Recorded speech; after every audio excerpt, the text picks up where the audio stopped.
So Apple just had their, in air quotes, Apple event showcasing all of the new iPads that are coming out next week and the accessories and everything. And in some of those showcase videos, we got a little glimpse at the UI of the upcoming ZBrush for iPad. Now, I did a video a while ago saying that ZBrush for iPad's really exciting for a variety of reasons.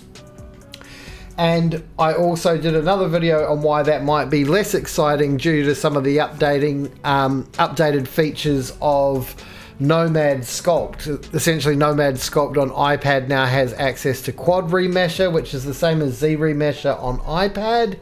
And then it's also got face groups now, so that's a lot of the functionality. But ZBrush is still a really powerful tool. It can handle a lot of polygons compared to other polygon-based software, and I really hope that transpires over to the iPad. But with Nomad Sculpt being as good as it is now, I'm really wondering how good ZBrush will be and how competitive it will be in terms of features and pricing. So we'll just look at the UI here. So what we've got here, it's very similar to other iPad-based 3D apps. So it looks similar to Nomad and Forger and whatnot.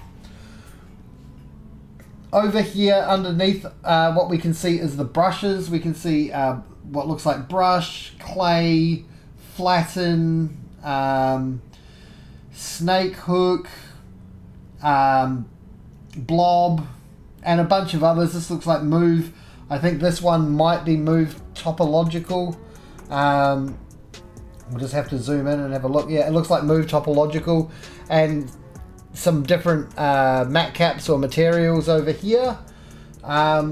Over here you can see that you've got the stroke menu. It's laid out very similar to where it is on ZBrush on the computer. And up here it looks like we've got the strength and all of that. I think that might also be Sculptress Pro, I'm not sure. And down the side here we have this menu here. Now I did actually find a clip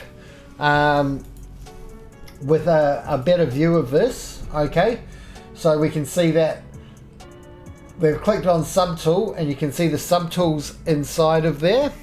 And I managed to rearrange this so we can get a better look at it.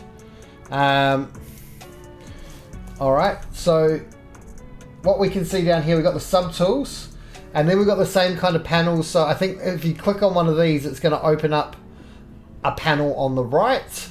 So we've got our geometry tab, and I would assume that that would have all of the stuff that's under geometry, thick skin, surface, deformation tabs there, so that's great. Or a lot of those tools, stuff that I would really want to come across. Masking, visibility, polygroups, polypaint, display properties, initialize. I guess that's to have a setup scene or a default scene. Import and export. What I can't see is plugins or anything like that, so hopefully that's under one of these menus. Hopefully we can have plugins and things like that as well.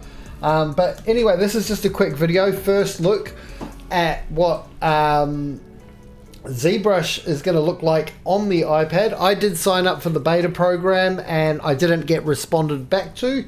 So I really hope that it is good, and I also hope that it's priced competitively, because at the moment, I hope it becomes has its own subscription pricing that's reasonable, or a one-off payment, which is unlikely, or that if you do have ZBrush for the PC, it comes free with the iPad, the way that Photoshop does with the Adobe Creative Cloud. I just don't know so far, but look, just a first squiz. Who knows how it's going to end up. I really love Nomad Sculpt, and I think it's super competitive. I also really love ZBrush. It's one of my favorite softwares of all time. So I hope that they bring as full of fat version of ZBrush over to the iPad, and we can all have a look at it. And then if it's worth the price, then I'm sure a lot of people will pick it up. All right, I'll see you guys in the next one. Tschüss!